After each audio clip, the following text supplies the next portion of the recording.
Welcome in. Welcome to Critical Dispatch 6, your new favorite podcast. We got Robert Hunter joining us. That audio is very loud. Let me turn that down. Talk, talk, talk. Talk, talk, talk, talk, talk. Talk, talk, talk. Talk, talk, talk, talk, talk. Talk, talk, talk. That's better. Anyway, we got Robert Hunter joining us. He'll be here shortly. Now, if you're wondering, Adam, where are you? Don't worry. You still hear me. You just won't see me. I'm a ghost. Talk, talk, talk, talk, talk. Talk, talk, talk. Anyway, we got Robert Hunter joining us. He'll be joining us very soon. He's just having a minor medical issue to attend to with his grandmother. But yeah, stick around.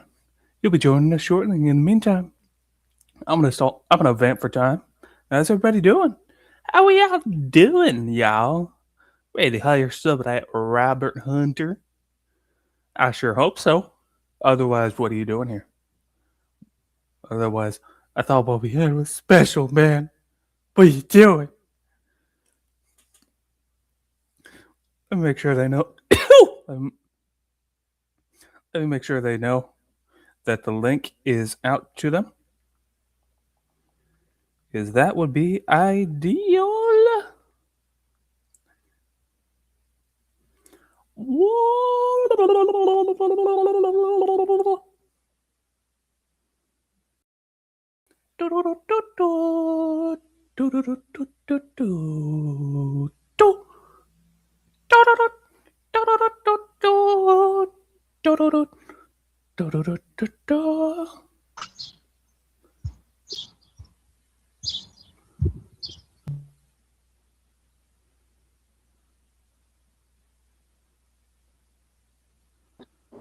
Hello. Hello. Welcome, everybody. Hi, All right. I guess we're just waiting on Robert Hunter. I'm here, although I'm camera off because I'm having to get back to my place to go check on my grandmother. Okay. If y'all put camera on, I need another 4 or 5 minutes, and I can go get my computer. Welcome, everybody. I'm just running the stream on my phone. I suppose there's no harm in installing for like a couple minutes, like half that time. Honestly, my camera's off too right now. It's to save the stream. It's to try to protect the stream's bandwidth and what have you, interwebby stuff. Okay. But yeah, we have Robert Hunter joining us. Everybody's still like filing in. Give us just a sec. A candidate for House District 28 of the state of Alabama. Now, if you're wondering, Adam, where's House District 28 in Alabama? I'm going to have that up on your screen for you shortly.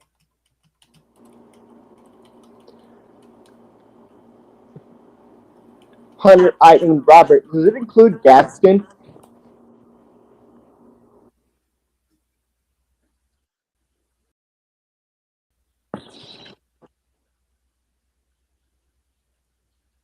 Gotcha. So are you from Gadsden?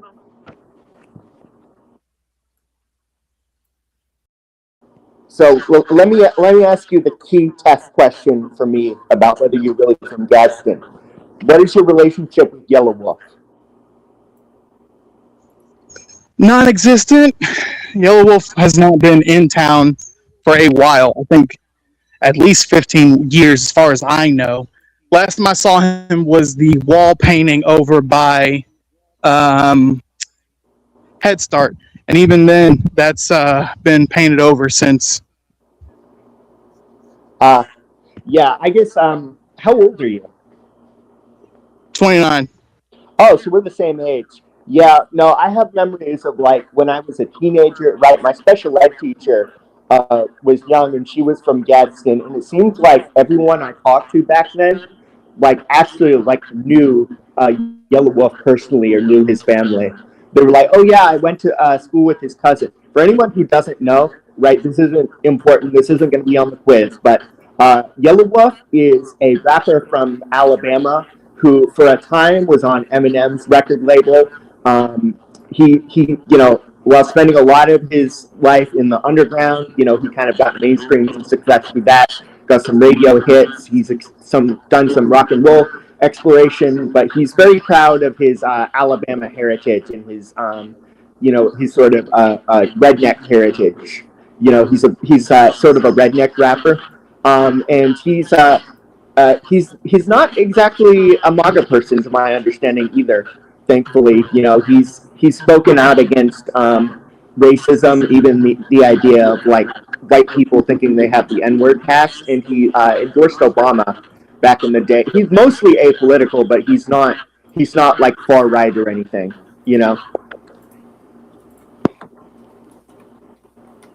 But yeah, he's from Gadsden. Anyway, how you doing today, Adam? I am doing well. I am just pulling up pictures of Yellow Wolf for context, just to show the people who he is. Yeah. And what do you think about like the shape of your district and everything, Robert? Is there anything interesting or any observations you could make about it that you think is important for people to understand?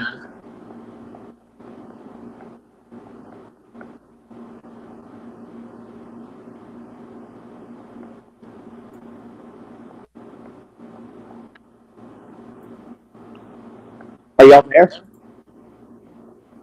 I'm still here. I'm not catching him. What was that?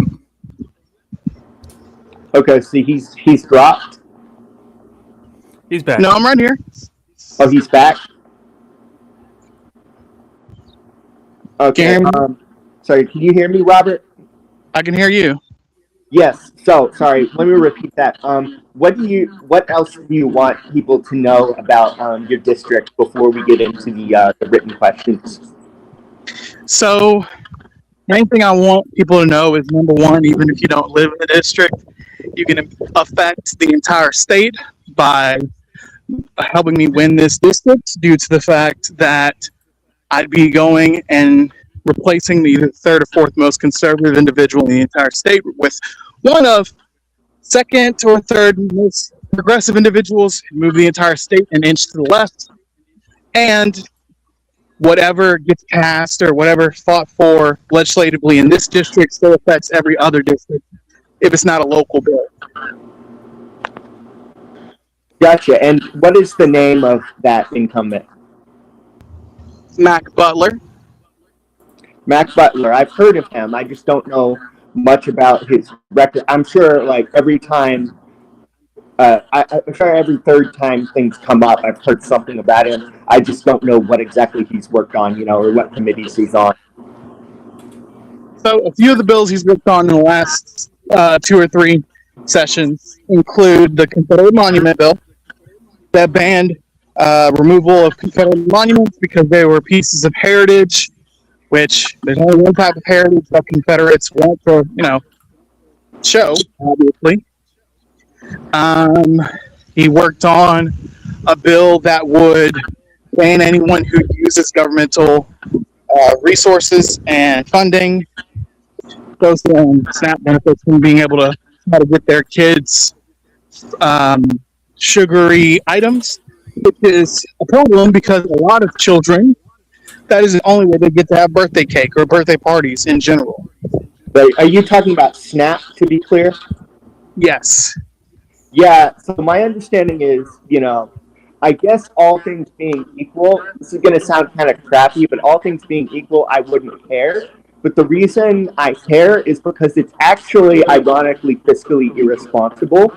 It would add layers of bureaucracy and make things more confusing, so that if we actually implement this bill, which did pass, it will cost us a bunch more money. So it's like, what's the phrase? Like, cutting off your nose to spite your face.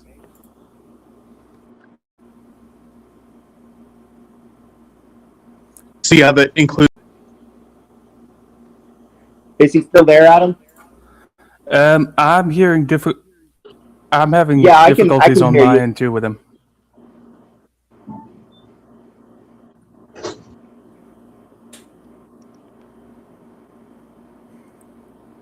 Adam, Yeah, do you keep your microphone on when you're talking?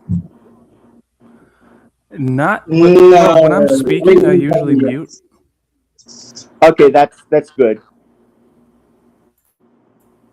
Yeah, sorry, but is he gone again?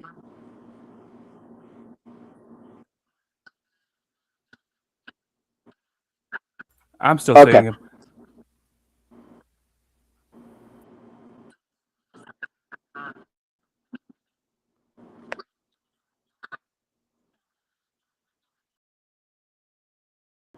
Hey, Bill.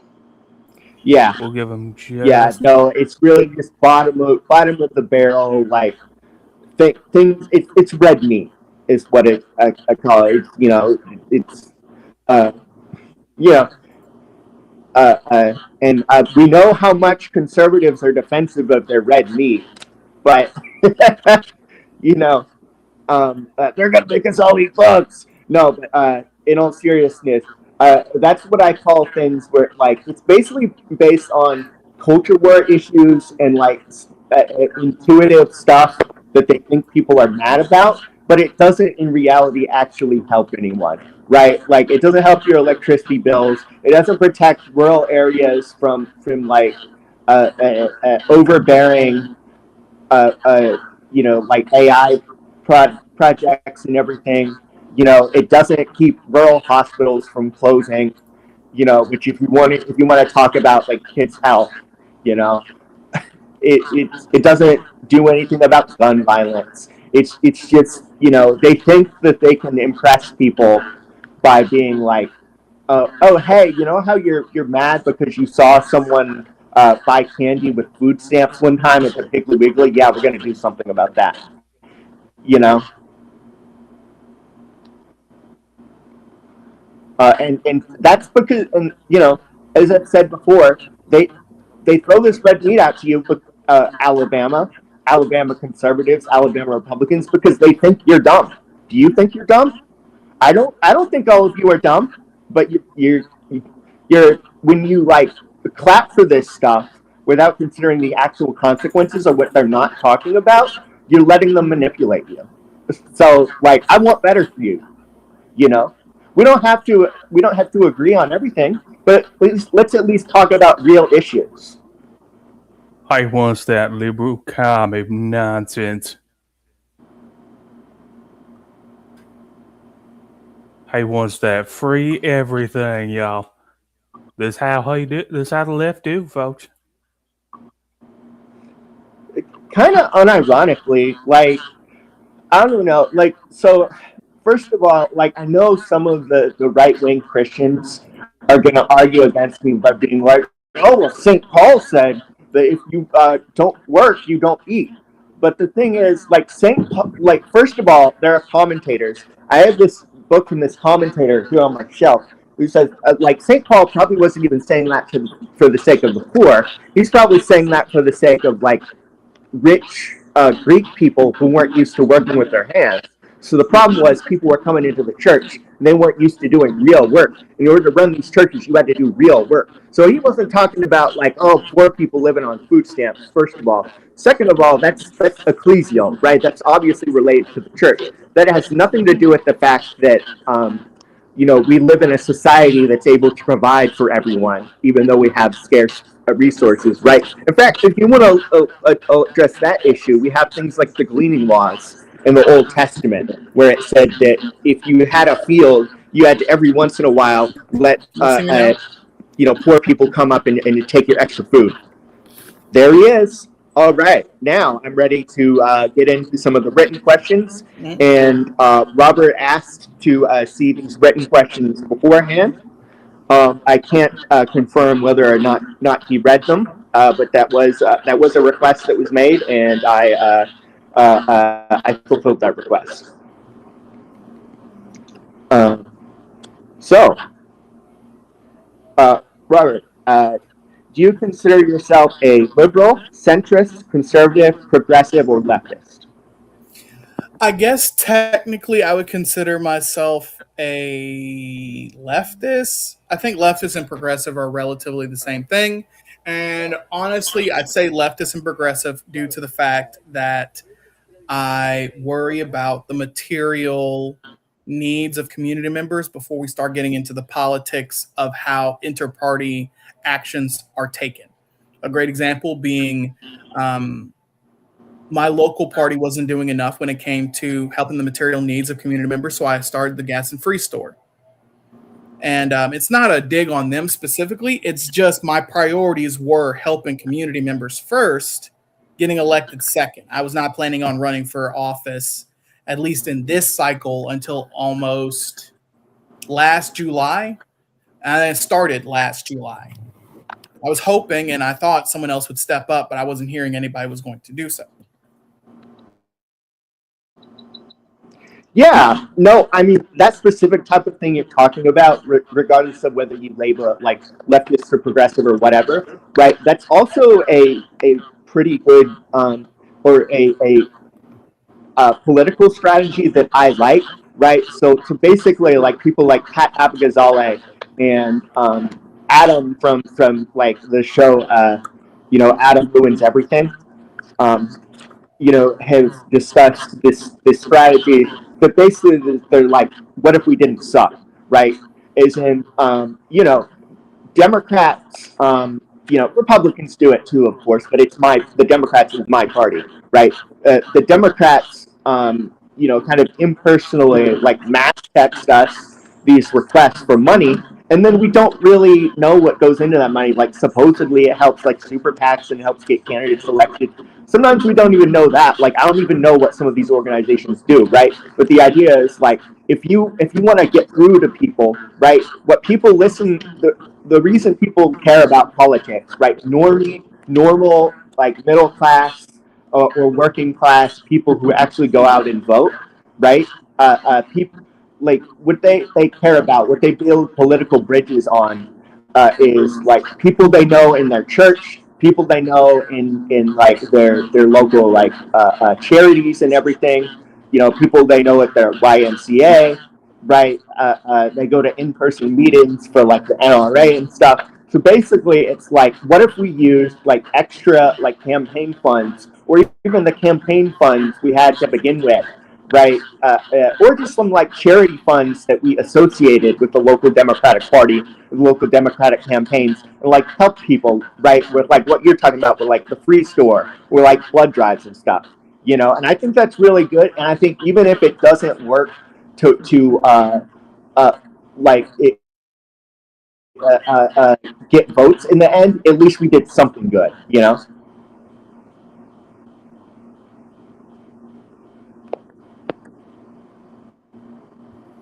Also, it's dependent on how your actual campaign functions. So when I say that I would like material gains for our community members, that's how I function as the campaign. So it's just built into the campaign platform and built into the campaign actions. A great example being, hey, I want to make sure community members are able to keep as much money as we can get them. One of the things that we do to make sure that's possible is brake light clinics.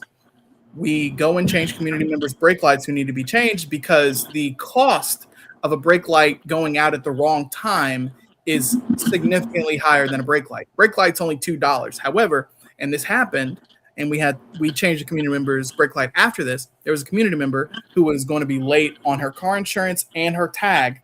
It was both due Wednesday and Thursday. She gets paid Friday. She gets pulled over on the Thursday because her brake light was out. And that $2 brake light costs her somewhere between $400 and $500 and plus a day in jail. Which potentially, if she was not in good graces with her employer, could have cost her job, which most people living paycheck to paycheck, and that could not stand. So me and my community members were able to change her brake light, offering the same to anyone who is able to find time to come to our events. We have brake light clinics at least once a month. Our next brake light clinic we'll probably be doing is getting together with our local hospital to see if there's any hospital staff who want us to change it while they're on shift or after shift. Yeah. So, are you a member of the Democratic Socialists of America? So I am a founding member of the Democratic Social America of North Alabama.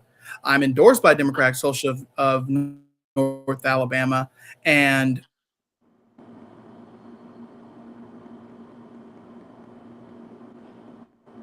within the next 6 months.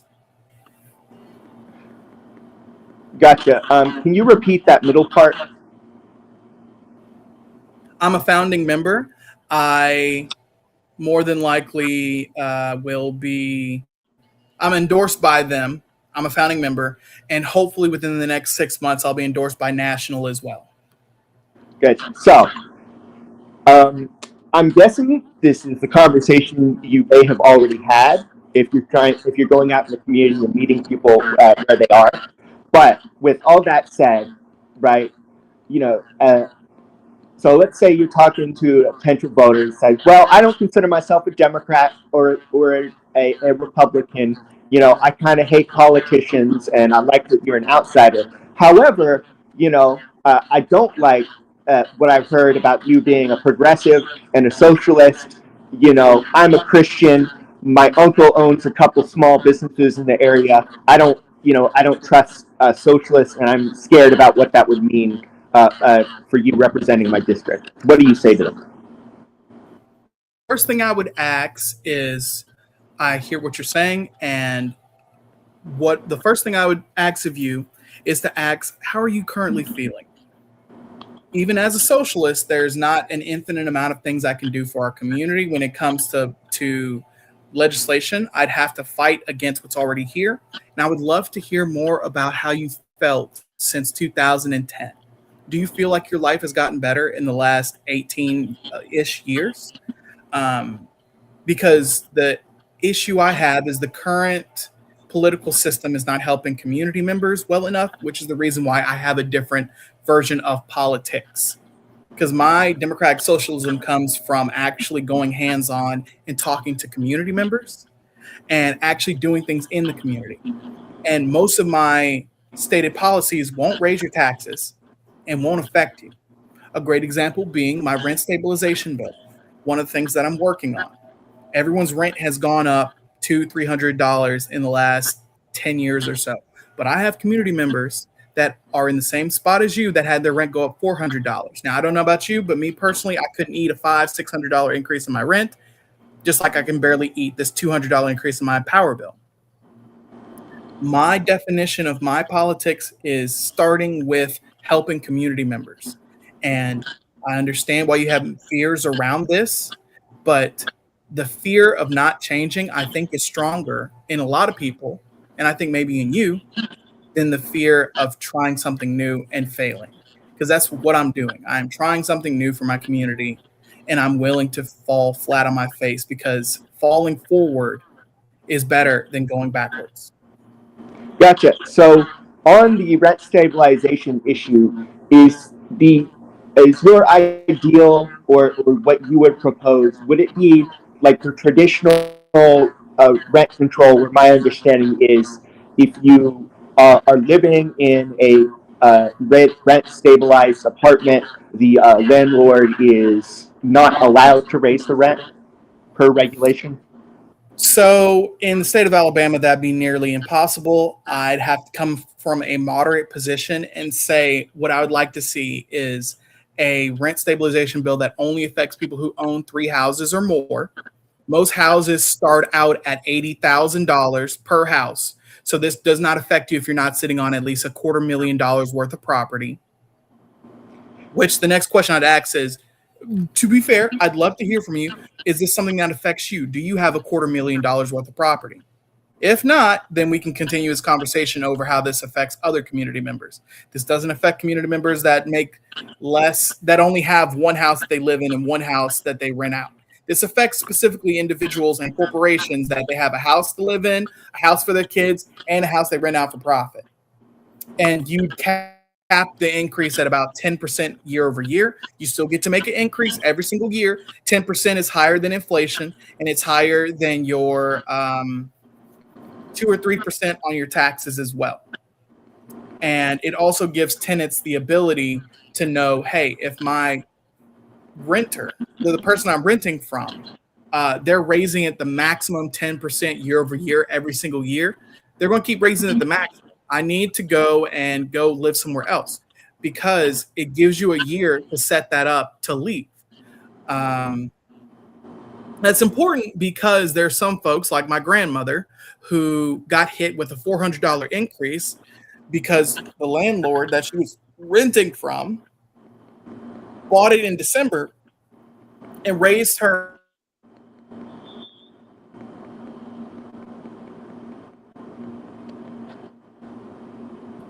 because there's a big problem, because who's got an extra $400 in their pocket they're easily able to give up. And if you don't have $400 in your pocket you're able to easily give up, the next question is, do you have $3,000? Because you need first month, last month, and deposit to move somewhere else. Okay, so are you basically saying this even under your plan, it would not only would it only affect landlords who own 3 or more properties, but also some increases would still be allowable, but just not extreme increases? Yes. Okay.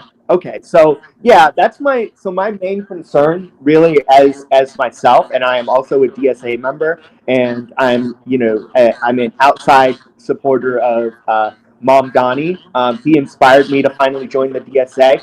Yes, 1819 News. I am also a socialist. You can just to get ahead of it for when I run for office and start getting enough attention for them to care about me. But anyway.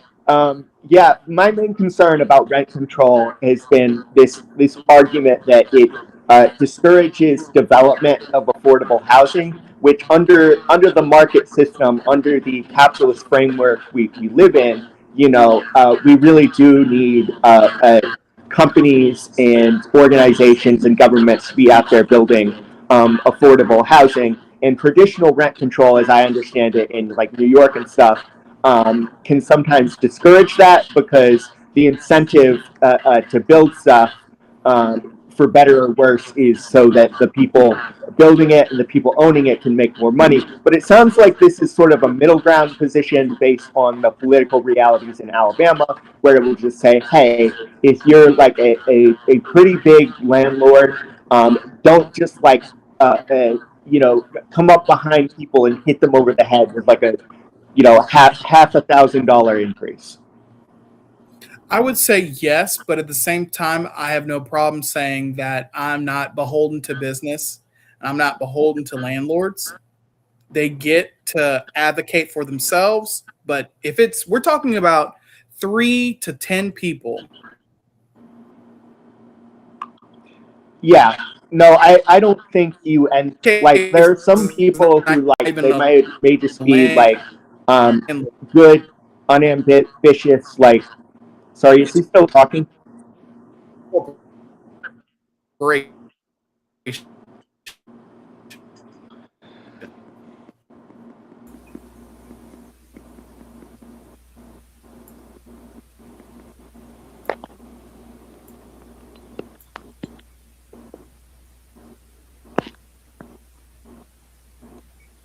Yeah, he's definitely frozen. Am I on air, Adam? Yeah, we're still hearing you.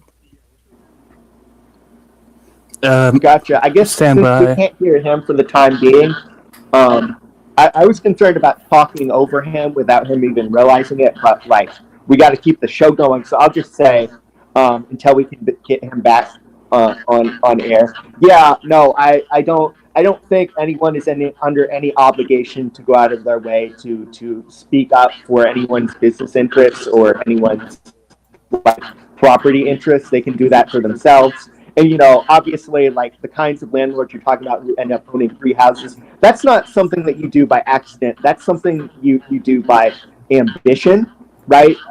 And like if that's it's legal, right? So you do you. But at the same time, yeah, I don't feel bad for you, or I don't feel concerned for you about like as far as like what reasonable regulations you might get hit with. That's a you thing, Yeah, what I would say is worst case scenario, you have to sell one of your 3 houses.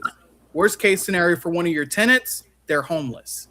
Right, which might help someone else out anyway, because there are, there are other people in the community who don't have three houses, and they might even just be like moderately wealthy, or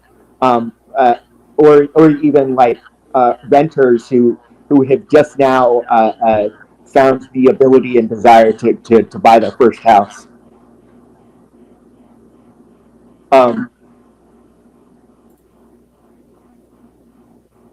Trying to give him time to see if he's able to speak.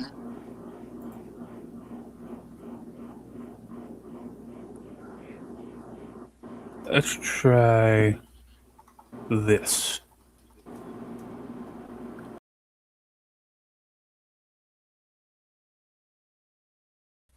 Talking is if he can hear me. I Right? can hear you. Okay, good deal. Yeah, overall, right, I commend you for focusing on this issue, because I think even in like the liberal to moderate to maybe even progressive wing of the Democratic Party, there has been this like sort of overly obsessive focus on home ownership rather than renters' rights. And like if you want to buy a home, right? I'm living in a home that my parents paid off, right? That's great, but it doesn't have to be the. I'm frankly like, there are a lot of people who just are going to rent, and you know they should be able to afford that, within reason. I mean, I'm unimpressed, right, as your universal argument, especially for the arguments for buying a house, because like sometimes people say, well, it's a capital asset, and it's like, well, yeah, it is, but you also have to pay to upkeep it, right?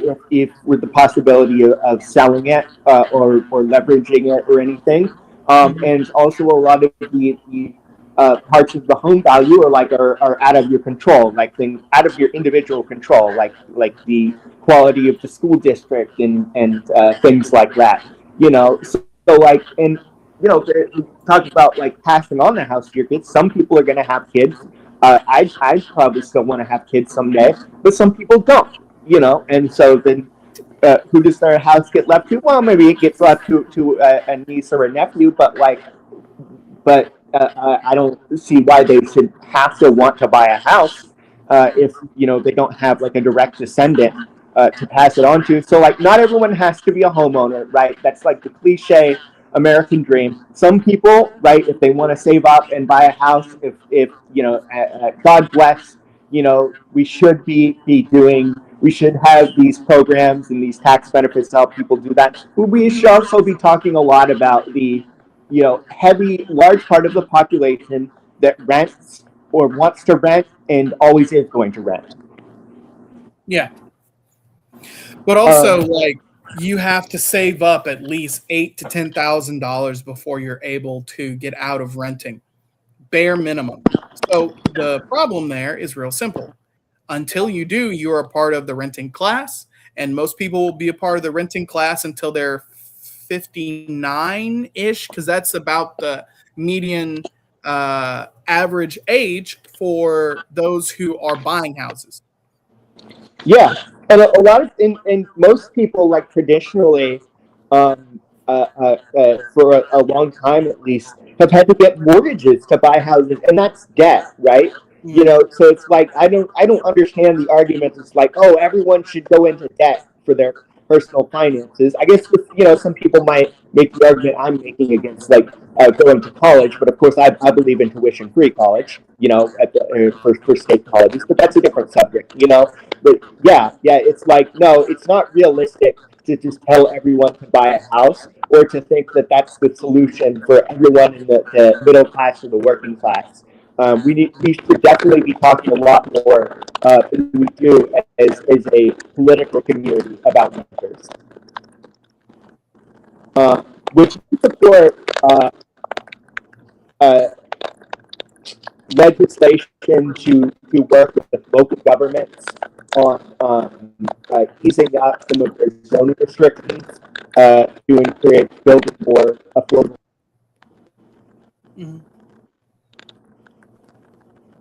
I had to refresh his microphone. I had to hit the refresh button on Jacob's microphone. It was coming through really poppy. Jacob, can you repeat what you just said? Gotcha. So Robert, I think you nodded at my question, but I'll repeat it. Do you support generally easing, zoning restrictions on building housing to encourage the building of more affordable units, and would you support state legislation to that effect? So what I would say is I would need to do a little bit more research when it comes to specifically what can be done that does not detrimentally affect the environment. But yeah, I would be for increasing zoning, especially out in the county, because a lot of our counties are rural.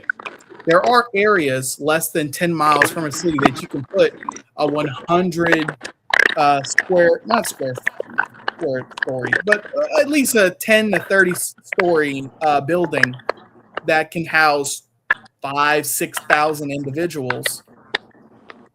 And it would be a boon for the local area, especially if it's attached to a mainline highway or suburb of a larger metro. I'm for that. The only restriction I would have really is what would we destroy to get rid of that area. So if you're saying, like, for example, my district, we are literally in a valley.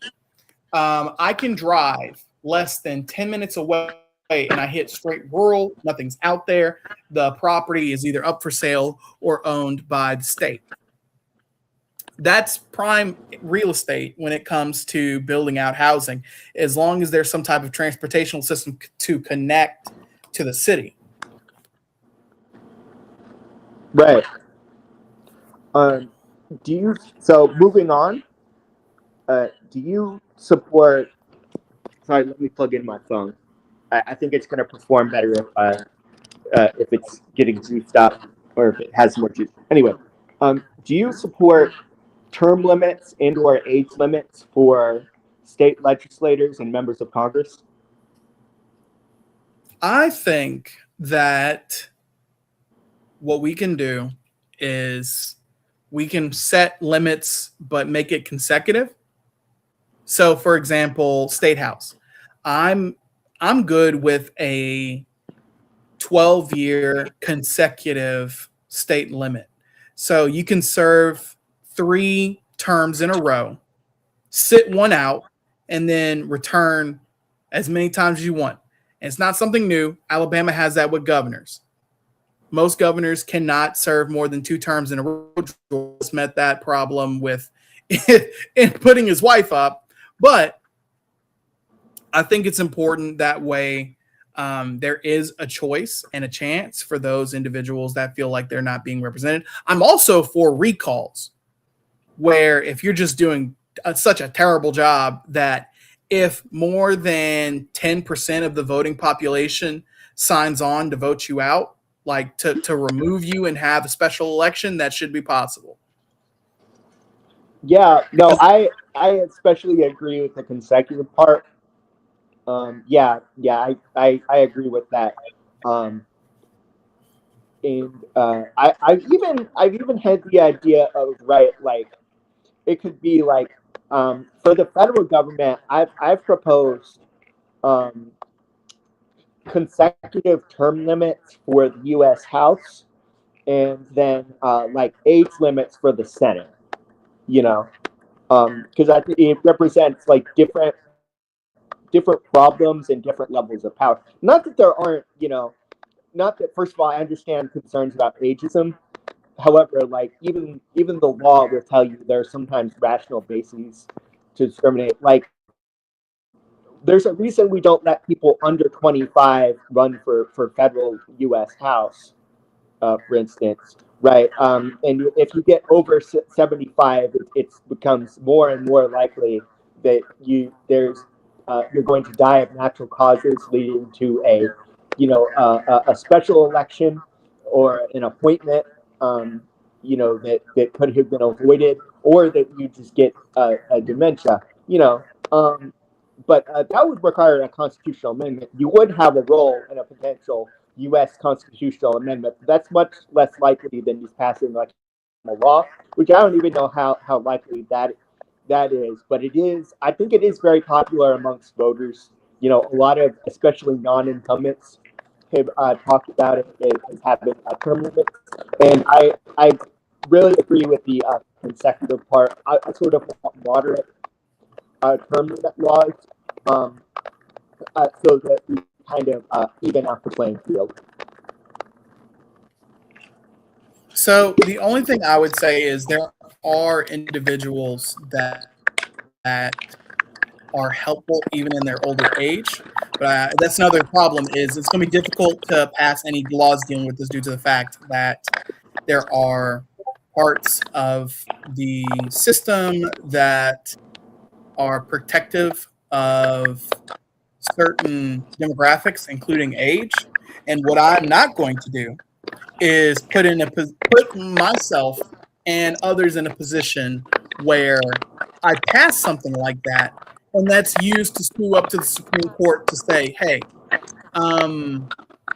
we're done with the Voting Rights Act. Let's start chopping at the Civil Rights Act and discrimination laws in general. I don't want to pass something that would give the groundwork for repealing the Civil Rights Act. Right.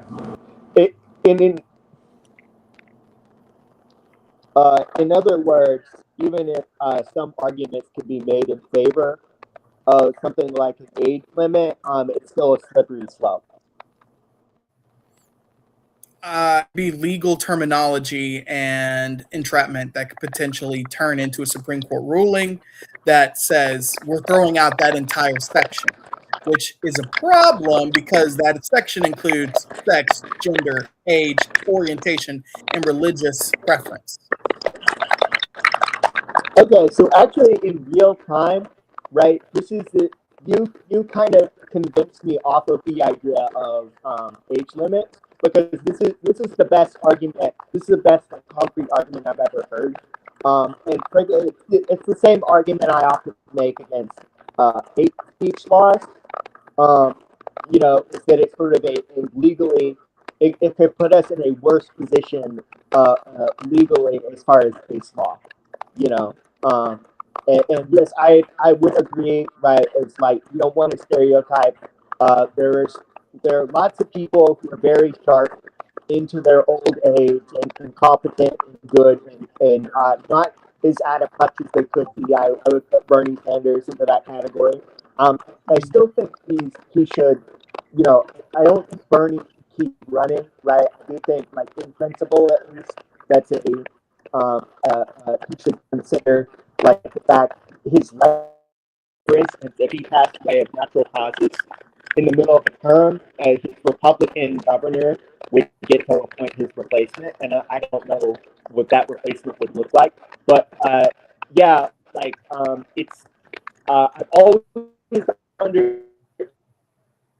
been sympathetic to the that like ageism is kind of to be looked on with suspicion, you know, and consecutive term limits overall for legislators and members of Congress is probably a much safer position than any kind of age limits.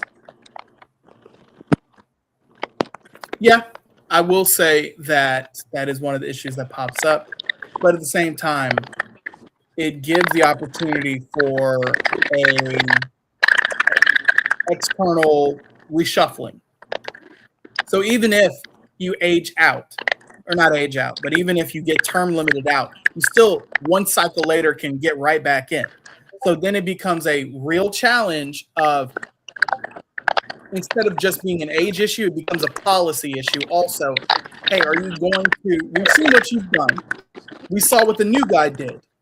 Now this is not just a conversation of age, it's also a conversation of how competent you worked, how effective you were at your job, and what you want to push forward. Because a lot of people are just riding high on like a bill that they passed 25 years ago.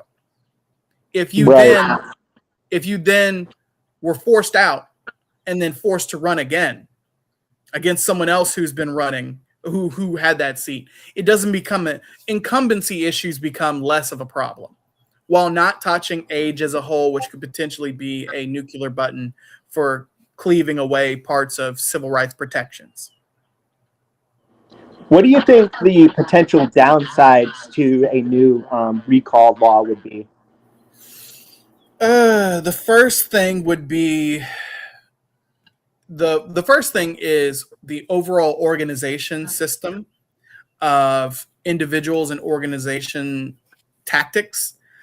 I would be weary of certain states that have extremely good Republican parties and are able to organize Republican outreach in under a month for recalls. The Republican Party as a whole is a better party when it comes to tactics, when it comes to organizing, when it comes to funding, when it comes to recruiting, and when it comes to internal promotions. A great example being Donald Trump. Republicans recruited Donald Trump to run as a local state house member back in the 70s and 80s. They invested like $2-3 million worth of information, of time, of connections, and they threw him away once we got into the Reagan era because he just was not good. That was not that good of an investment. But those investments, that $2 or $3 million investment, nearly 40, 50 years later, turned into a president that netted them trillions of dollars in tax cuts. Right. As a throwaway investment. Yeah, There's that's no the first thing that came to my mind, right, is that you have special elections in Alabama where sometimes Republicans will be having a hard time about the consequences of some of their own rhetoric or policies. And then someone like Maryland lands in maybe like a kind of nuanced district, right, will win a special election. I could see Republican organizations be like, well, this is an immediate, like, we get a second life in a video game here. We realize what our mistakes were, and we can just start a recall and get her thrown out. You know what I mean? I think it's more specifically even worse because they wouldn't technically go after Lands because Lands at that point would then have the entire backing of the Democratic Party. They need someone that's unassuming, incumbent, has not actually worked for the job because of gerrymandering in at least a decade. They would need someone in the black belt, more than likely, that they're like, hey, this man has not gotten a primary. This woman has not dealt with a funding bidding war. And last 2 times, they only got 3,000 or 4,000 votes. Because once you get under 5,000 votes in the Alabama State House, you're easy pickings. Because they could find 2,000 or 3,000 Republicans in each district that could probably come out for a special. Right. So since you're still standing behind your idea, I'm guessing, I guess you would then say in that situation, not only do we get a chance to potentially recall bad Republicans, but also Democrats, even if they're incumbents and have been there for a while, need to work harder. So what would happen is if you do a recall election, that automatically challenges them. And that's the thing. You do an election, you still have to have primaries. So if a Republican does a recall election on a democratically gerrymandered area to give one Democrat a guaranteed seat and the 10 Republicans around them guaranteed Republican seats, and you go after that one Democrat, guess what? You have to legally have a primary. So the people that are like, oh, the Republicans challenged a seat for the first time because they think there's a real shot because this is a weak incumbent, that opens them up for primarying. That means tighten it up or you're out. And then you have to deal with somebody else. So that's the problem with this system is, sure, you get a second bite at the apple, but at that point, the apple has started changing into a banana. And it may not be you spent $2 million on what you assumed was one candidate and you got another one because the Democratic primary kicked the old one out. Right. So speaking of Maryland lands, and to be clear, I think we speak for us all. We all love Miss Lands. we hope that she prevails over any and all Republicans this year. I think they probably know who the Republican challenger is going to be, but not to put you in a position of picking on her, right? We all like Ms. Lance, but she proposed an idea of sort of a direct ballot initiative for Alabama, and what do you think about that? If you read the proposal or know about it? I know about it. I have not read the full proposal. I may have to come back at a later date to expound upon my points. I'm for it because there are individuals locked in gerrymandered districts at the county and the state level, but statewide that have different feelings about certain things. A great example being gambling and marijuana legalization, which I'm for both. But if there's something like getting I'm trying to remember a good item would be maternity leave. You're not going to be able to get Republicans to give maternity leave to non-state employees because a lot of Republicans are businessmen themselves. Most of the state of Alabama wants it because there's a lot of people that just need time to recover from pushing out a baby, but we can't even get them to agree on like 2 weeks after pregnancy for maternity leave for everyone in the state. That's one of those things that could pass. If they do that, then they're going to lose their profit margin. Yeah. Think of the rich people, funny man. thing is, I was reading a book. I'm reading a book called After Wallace about the 1986 election. Apparently that year, Wallace, because he was like an opportunistic politician, had long since moved off of like the racism stuff and was more like a liberal or like mainstream Democrat, and he was people, even though that was the year that we elected Guy Hunt, right, the first like Republican since like Reconstruction, that also that year, right, there were it was an emergency special session to deal with the state daycare system and everything, like running out of money, and people were actually more interested in paying more taxes for that than they were for like cutting daycare services. So yes, and that goes back to I think a lot more people are just politicians than they are party members, because Kay Ivey, a few other folks, all of them were Democrats up until late 80s. Even Richard Shelby, who was our what was that? Oh, sorry, nothing. I just said, oh yeah. Even Richard Shelby, who is our state senator for like nearly 20 years, the moment he figured out he could not win again as a Democrat, he switched over to a Republican.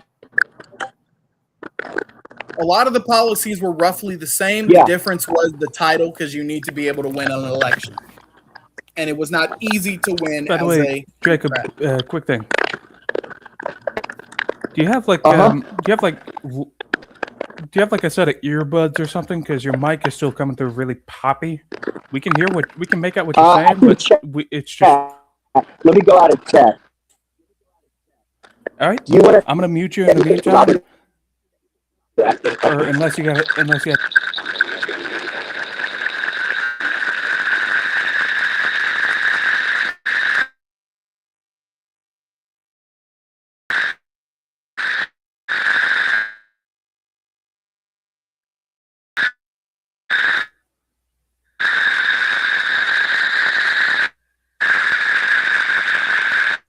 Somebody's giving us a lot of feedback. Oh well, I guess he'll be back in a second.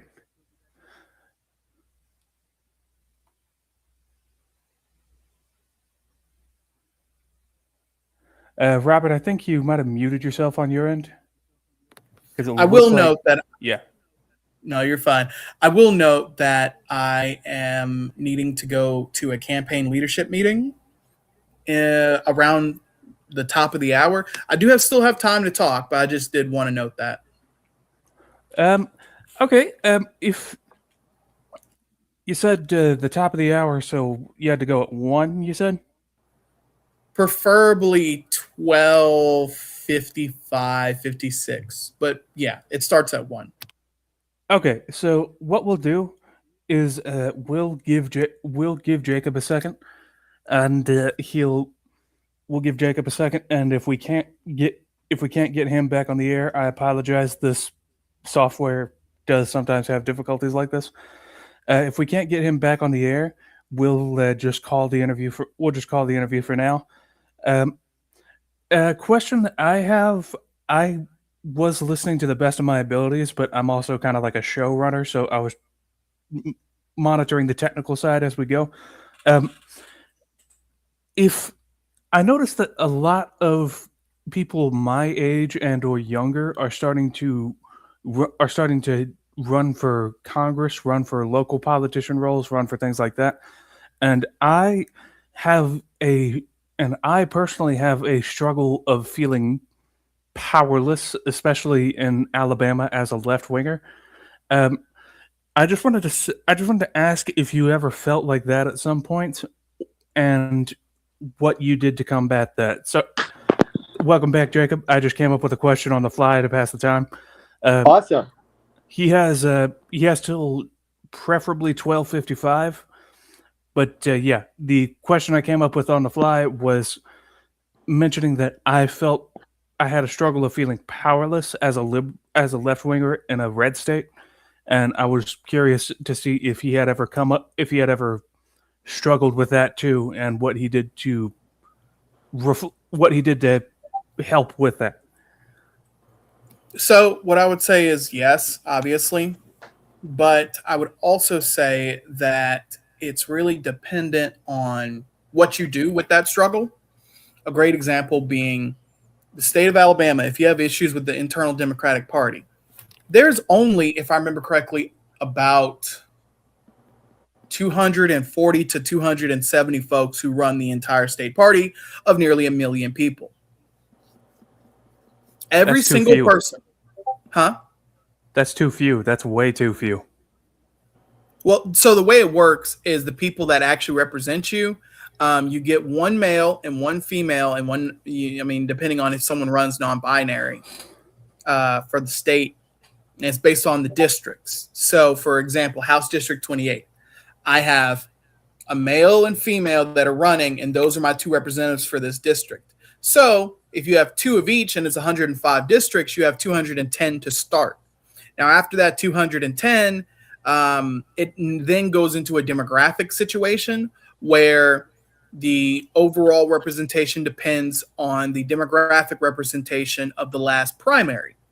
So, for example, if of that 210, there was only about 110 African Americans, even though African Americans made up like 67, 70% of the entire state when it came to the last Democratic primary,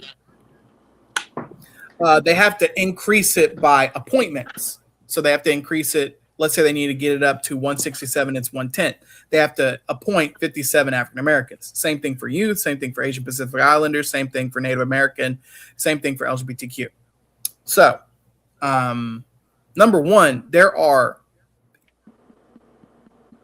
every single district has a male and a female that you can run for. Every single one.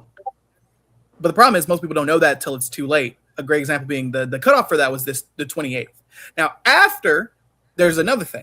You elect all these people. Now you have to organize. So the person that's in charge of the entire state, the state chair, needs about 101 votes to win, or about 50 plus 1. That's something else people can do. Also, even outside of the political side of it, why is the Democratic Party terrible right now? Or why does the Democratic Party seem like they're not moving in a way I want them to move? What can I do to help? You could do something as simple as putting together lunch. One of the reasons why the state Democratic Party currently is the way it is because when it came time for that election, there was enough votes in the room so we can get new people like myself elected. The problem was when it was about 4 or 5 hours into the meeting, people left because they were hungry. one of the things that I will be doing, one of the things that other people will be doing, is we'll be organizing lunch and refreshments for people so that that does not happen again. And the best way to help is just voting in your primaries. Because if we get more youth voting in the primaries, if we get more Asian Americans voting in the primaries, we get more Hispanic Americans voting in the primaries, the percentages go up. And when the percentages go up, you get more representation. I see. So, sorry, you were saying? sorry. I see. So, along with simply voting in the primary, you would say not to underestimate the impact of simple things like providing lunch for votes on the floor like that, or Yeah. Not to mention, yeah, as long as you're not in one of the big cities, most county parties are less than 55 people. So if you can find 17 to 20 folks willing to get involved with your local county party, you can take it over. A great example is my county party.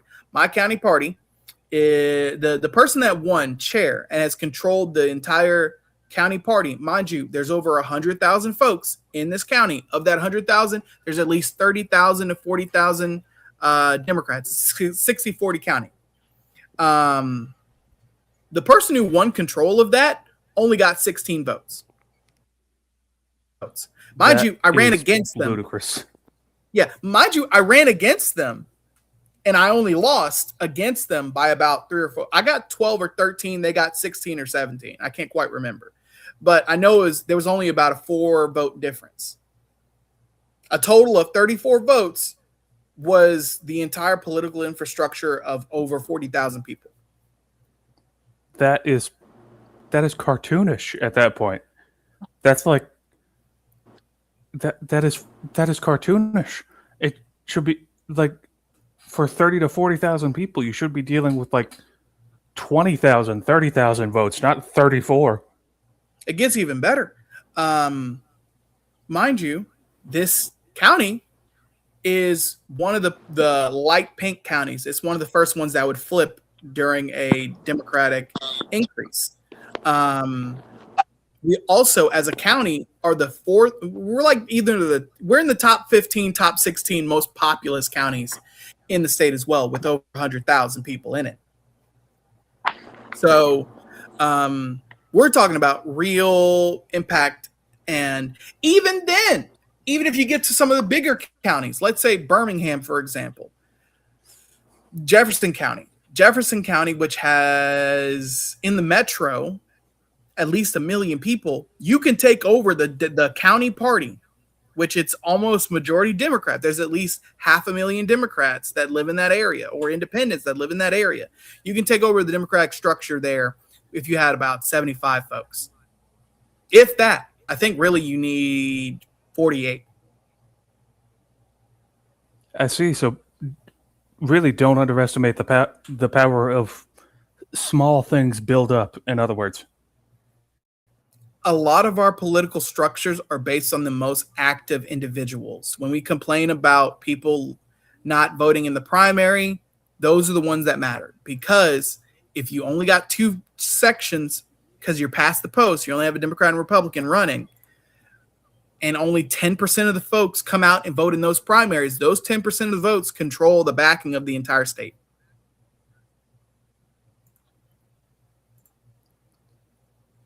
That honestly was a actually really helpful answer for me. Thank you. That's something helpful to remember. Of course.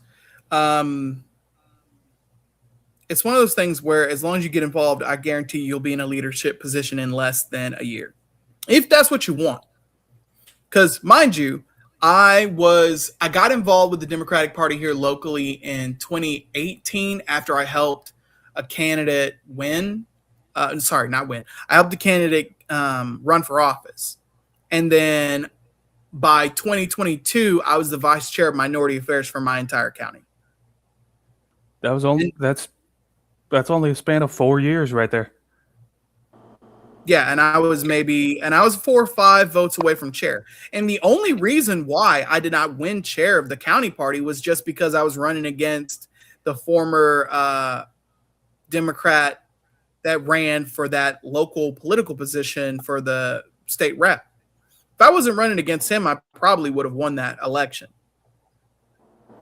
On that note, I'm actually running for chair of the state party because I believe we need more people like me that are organizers first and politicians and politicos second. Because I think we do a really bad job when it comes to organizing our political parties. Republicans kick our butt when it comes to organizing, when it comes to recruitment, when it comes to after action reports. A whole bunch of stuff. I feel like you buried the lead there, dude. You're running for state mayor. How do we vote for you? Thanks. And that's another thing. I am not the sharpest tool in the box.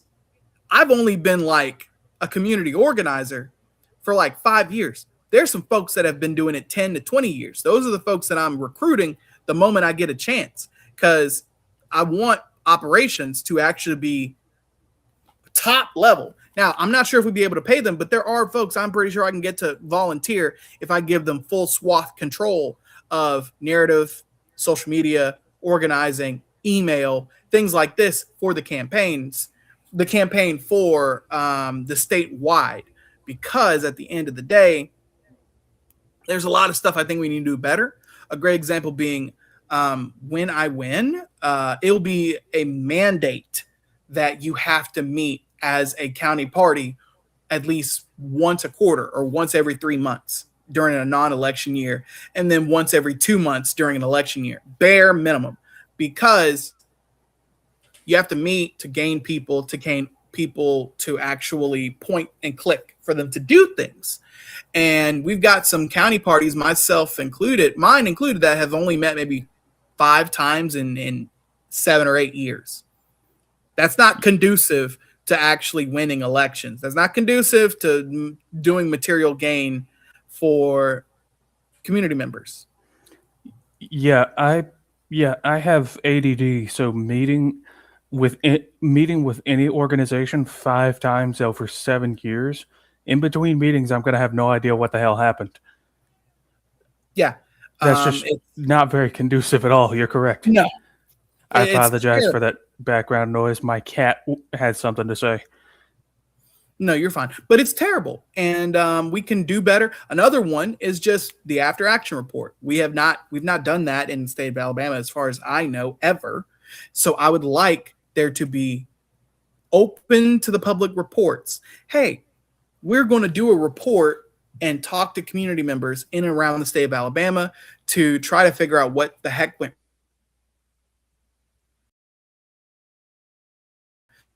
There are over 7,000 Democrats. We needed 2,000 to win, but no one went onto the board. No one went onto the campus right next to it that had 10,000 Democrats. And we need to, number one, start a Democratic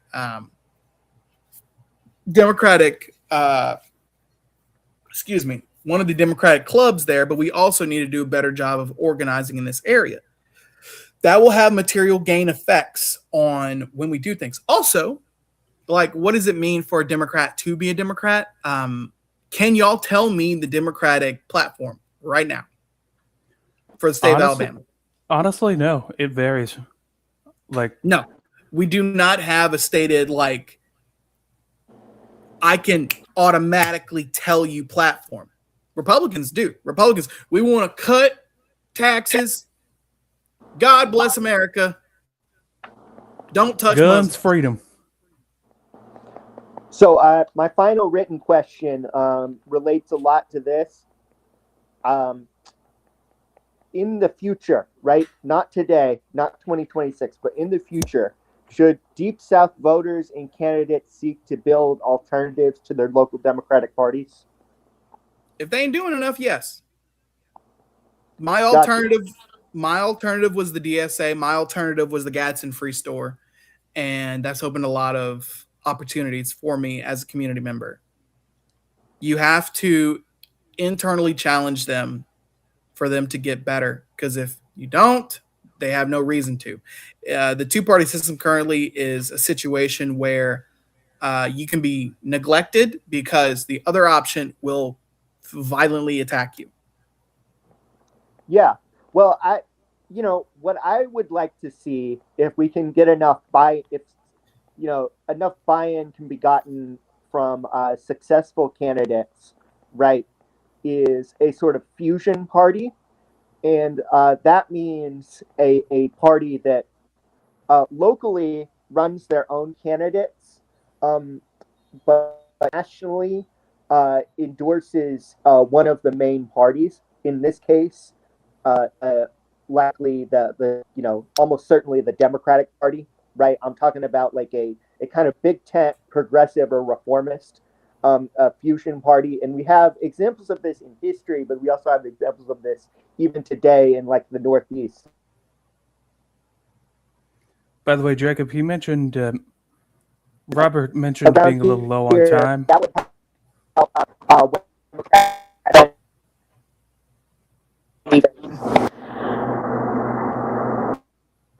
much of that could y'all hear?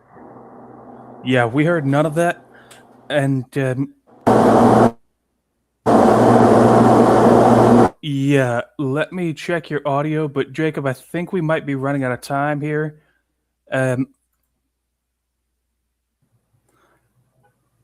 If you don't mind, can I give a wrap up?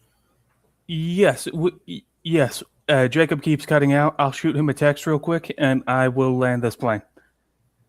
I got you. Did you have any? Sorry, you were saying? So, for voters of House District 28, the ones that you have won over, which hopefully is a majority of them, if not all of them. Otherwise, what are you doing here? Where can we go to support you? So the first thing I would say is currently our conversion rate for when I talk to individuals who may want to vote is 97%. Of people, once I've talked to them, they want to vote for me or want to support. So the main thing is you can go to www.voteforroberthunter.com. It has all my socials. It has all my policy points. If you want to help the campaign, the main things that would be helpful is going and signing up to volunteer for the campaign. And that's about it, to be honest with you, because we'll be able to find stuff for you to do. And even if you're not local to the district, you're able to help the campaign out in other ways. We need about 100 folks willing to give $20 a month, fully pays for the campaign because we're not taking corporate PAC money. I will note the caveat there. We do take labor union money for obvious reasons, but it looks like it's coming from a corporation, which I promise you that is not the case. Understandable. Well, we thank you for your time, Robert. We hope you have a good day. We apologize for the technical difficulties with Jacob there. And yeah, we hope you have a good day. You too. Have a good one.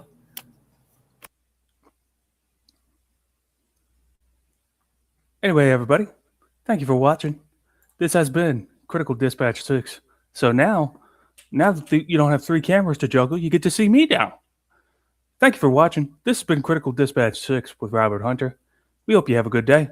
Bye-bye now.